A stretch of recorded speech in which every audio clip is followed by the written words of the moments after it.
नमस्कार मित्रांनो, मी काजल माझ्या ब्लॉग मध्ये तुमचे स्वागत आहे।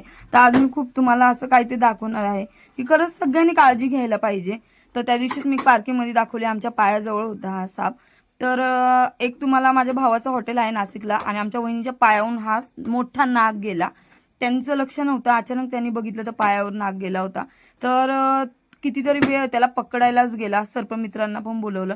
1 ते 1.5 तास त्यांनी पकडण्यातच घालवला आणि तो खूप मोठा असा आवाज पण काढत होता। तर तुम्ही पण बघू शकता कसा फणा काढून असा बसलेला आहे हा नाग, खूप मोठा होता। सगळ्यांना हेच सांगायचंय की खरंच आजकाल खूप बिबट्या आणि सापांचं प्रमाण वाढलेलं आहे, सगळ्यांनी काळजी घ्या।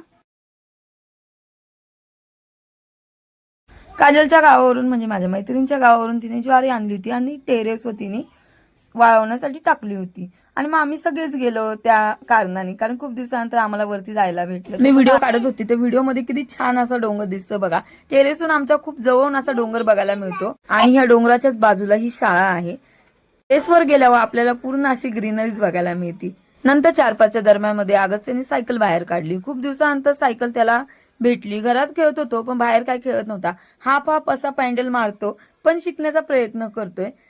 त्याचं सायकलिंग होत नाही तोपर्यंत अगस्त्याचे डॅडा आले। त्यांनी बघितली अगस्त्याची सायकल, तर त्यांनी आणि देवराजनी सायकल काढली आणि दोघंही मस्त असे सायकल चालत होते।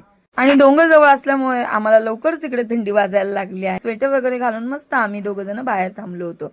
आणि आजचा मला एक मेसेज तो द्यायचा होता की सगळ्यांनी काळजी घ्या। सापाचा व्हिडिओ दाखवला, कसा होता साप हेही कमेंट करून सांगा। भेटूया नवीन व्हिडिओ मध्ये, तोपर्यंत बाय।